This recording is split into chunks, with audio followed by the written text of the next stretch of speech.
Aí vocês aprovem. Olá, boa noite. Estamos mais uma vez aqui, eu com minhas sócias. Nós estamos tratando de temas relevantes. Vamos falar hoje, especialmente, no caso de faltas, porque é um assunto que gera muitas dúvidas.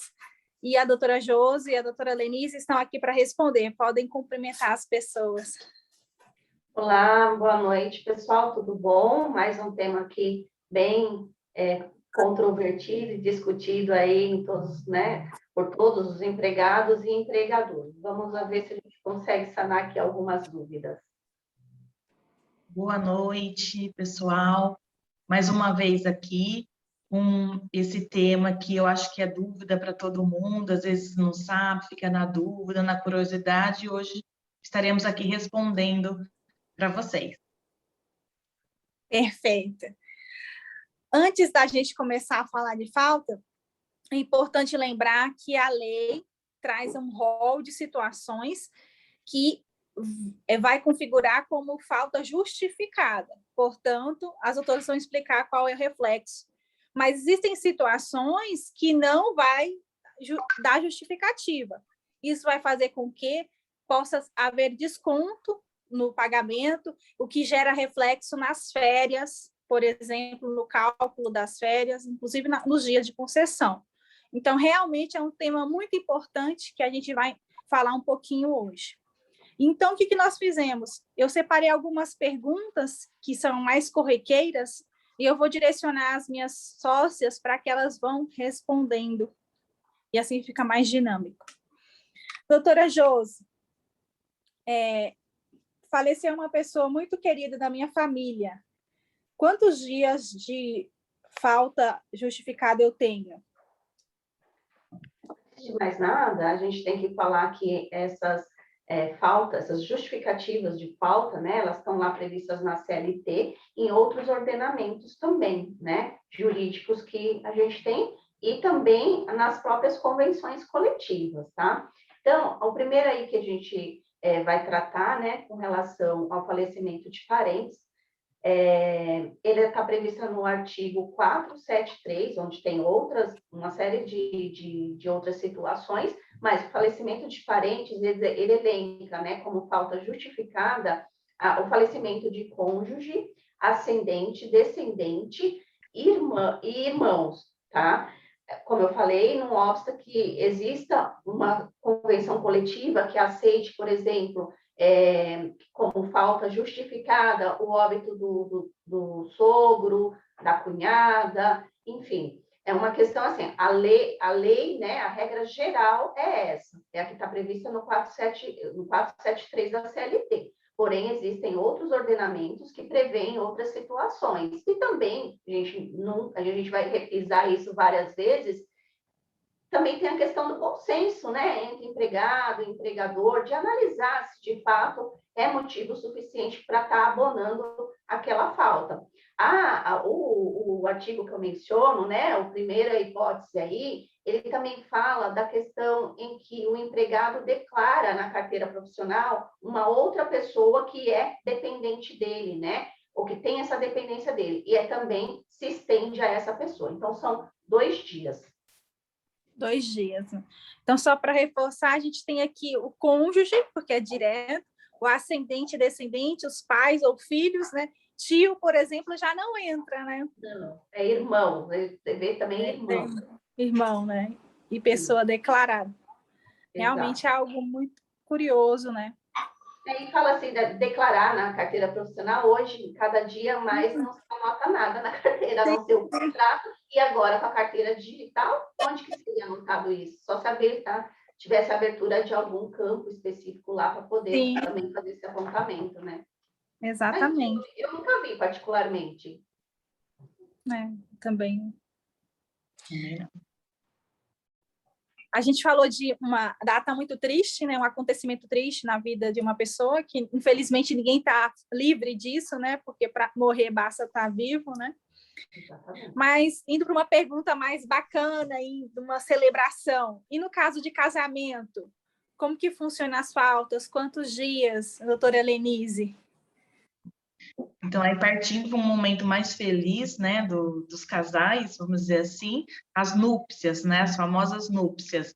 Então, o que a lei traz para a gente, lá no artigo que a doutora Josi falou, do 473, ele traz para a gente que quem, né, casar vai ter 3 dias consecutivos, né? Não basta levar lá depois a certidão de casamento para o RH para ter essa falta justificada e aí, consequentemente, não ter o desconto. Ah, legal. Porque é uma dúvida muito comum, porque geralmente os casamentos são no sábado, né? E é 3 dias consecutivos, a lei não fala dias úteis, né? Isso aconteceu comigo quando eu casei. Eu trabalhava registrada, casei no sábado e realmente contou. Então, aí a dica é case perto das férias, né? Ótimo. E aí emenda, Exato. né? Férias, ou Já feriado, ou emenda. recesso. Exato. Quem casou na sexta, aí que perde mesmo. Perde mesmo, exatamente. Outra data muito marcante, principalmente para nós, né? Todas nós aqui somos mães, com relação aos filhos, né? Nascimento de um filho. Como que funciona, doutora Josi? Então, também previsto lá no artigo 473, né? Está no inciso 3º do artigo, e lá fala que terá direito, né, a falta justificada, se o empregado tiver até 1 semana de trabalho, ele tem 1 dia, né, de licença. Mas a gente sabe que, ainda que tenha lá na CLT determinadas pontuações a respeito das justificativas de falta, como eu falei, em outros ordenamentos também trazem essa previsão. E aí, eu tenho que falar da previsão que está no nosso ordenamento máximo, que é a Constituição Federal. E lá ele traz, né, como licença, mas que nada mais é que uma falta justificada, né, que seria, no caso do pai, né, que seria de 5 dias, né, que fala lá no artigo 7º da Constituição Federal, né? Então, assim, o pai teria o equivalente a 5 dias, e no caso da mãe, a gente sabe que tem a licença maternidade, que são 120 dias, né? E que aí a gente não pode misturar aí a questão da licença maternidade com garantia de emprego, estabilidade, que são coisas, né, que estão ali próximas, né, e que a gente, na prática, vive muito situações, né, problemas relacionados a isso. Mas em questão de falta justificativa para o pai, né, seria 5 dias previstos na Constituição Federal. No caso dele ter um período até 1 semana de emprego, ele tem 1 dia. Entrando nesse mérito aí, já que foi objeto de mudança um tanto recente, a questão da falta para levar o filho ao médico. Como que funciona isso, doutora? Continua? Deixa eu pegar aqui qual que é o inciso. Então pode deixar a doutora Denise. Exatamente. Então, do filho ao médico, né, também entrou também a visita das grávidas, né, do acompanhamento do esposo, né. Então, falando sobre acompanhar a esposa, a companheira, enfim, que está grávida, né, vai ter até 2 dias para acompanhar. E no caso do filho, né, também tem esse direito, mas é 1 dia por ano para acompanhar o filho ao médico e o filho até 6 anos, né. Aí tem uma preocupação, né, que os filhos requerem realmente consultas além dos 6 anos, né? Eu tenho uma de 9, continuo levando na pediatra, mas o que acontece? As consultas acabam não tem mais aquela periodicidade de todo mês, né? Às vezes é realmente uma vez ao ano. Então, o que está na legislação, na CLT, é isso, nada impede que a convenção determine de forma diferente. E aí, deixa eu só entrar um pouquinho, complementando. A gente, né, tem problemas de que a mãe acompanha o filho, a gente sabe aí 1 dia, tal, por ano, tudo, mas já aconteceu, e eu já fui até consultada por mães que acompanham os filhos ou que os filhos ficam internadas e elas levam o atestado para a empresa e a empresa desconta se isso é correto ou não. Infelizmente é correto, porque na verdade você está justificando, mas ela não te abona os dias, né? Então, principalmente o empregador não poderia estar te dispensando por justa causa, porque você está justificando, você tem comprovação de que foi um motivo, né? Assim, que realmente foi necessário, mas ele não impede que haja o desconto daqueles dias, né? Ele é apenas uma declaração, né, de que você acompanhou. Perfeito, é muito interessante, importante fazer essa distinção entre justificar e abonar. A lei autoriza o abono quando é o seu próprio atestado médico, e nesses casos excepcionais aqui, quando é um atestado de terceiro, a lei não fala nada de abono, e aí a gente tem que olhar, no caso, a convenção coletiva. Dos vigilantes, tem essa disposição? Não, que eu esteja me recordando no momento, não. Não então, tem. Não tem. Realmente é uma questão muito delicada, mas a gente tem que voltar para o que a lei está dizendo, né? Exatamente. Esses são alguns pontos da suspensão aí no caso das faltas justificadas, melhor dizendo. Doutoras, querem complementar com outros exemplos, trazer aí outras questões aí antes da gente encerrar? Eu só inseri, né, que assim, o rol, ele, na verdade, ele é taxativo, mas tem algumas hipóteses que não está previsto lá, como, por exemplo, do mesário, né, na eleição, né? Ele não está lá, mas ele também não é realizado desconto. Então, assim, a título de curiosidade, né, que não está lá e é também... que aí também não tem um desconto do mesário. O júri também, né? O júri, salvo engano, não está também presente, né? Não. Fala de Na verdade, ele juízo. está como disposição ao juízo, né? Juízo, né? Então, aí a disposição em juízo seria mais ou menos o comparecimento em audiência, mas não está específico, né? Sim. Para doar sangue também, né? Tem, para doar sangue.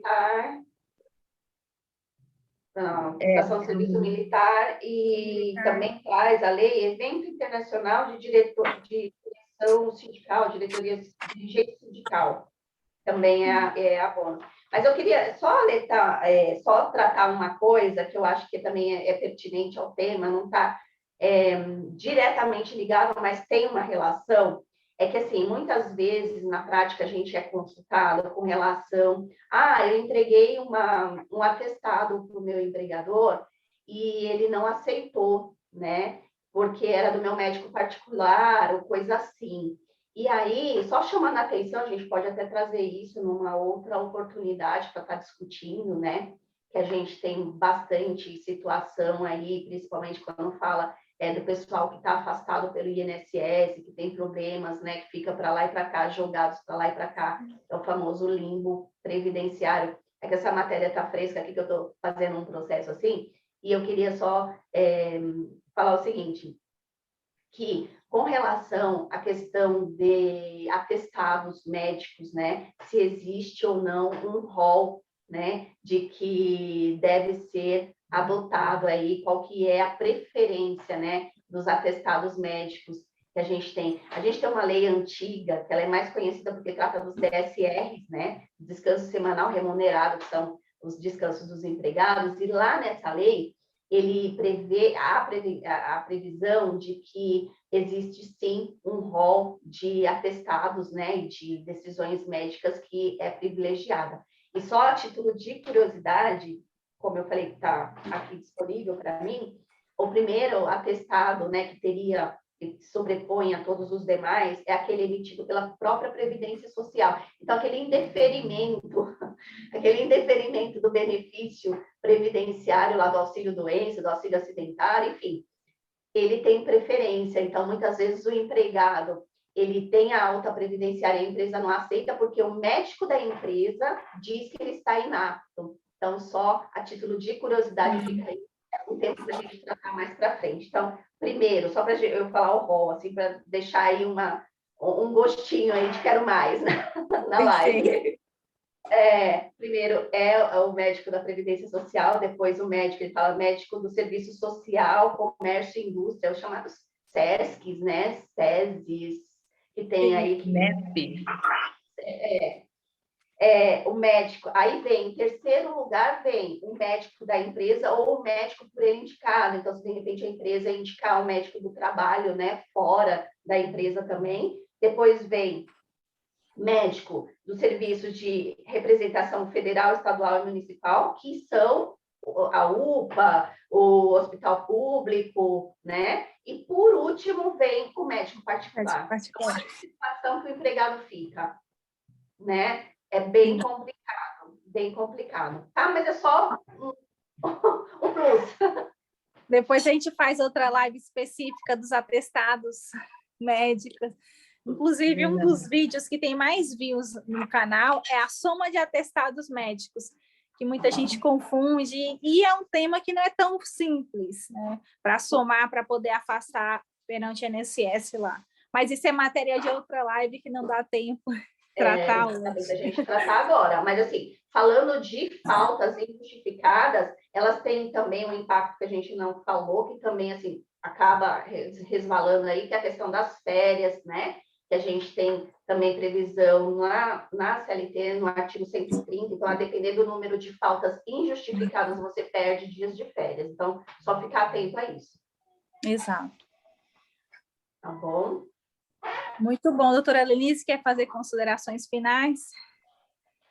Então, é isso mesmo, né? O importante também no atestado é a pessoa entregar, né, o atestado.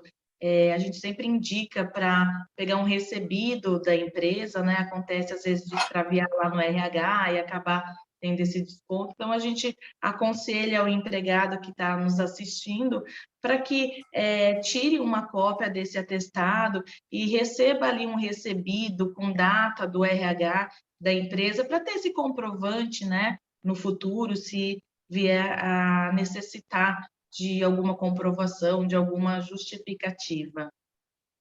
Perfeito, excelente consideração e orientação. Então, a gente encerra aqui, gente, mais um bate-papo. Hoje a gente falou de um direito mais amplo, que não abarca apenas a categoria dos vigilantes, mas todos os trabalhadores. Eu ressalto aqui que, caso vocês tenham dúvidas, digam nos comentários, nós estamos sempre ativas aí, respondendo as questões. Muito obrigada, nossos contatos estão aqui embaixo. Entrem em contato conosco, caso vocês tenham outras dúvidas. Obrigada.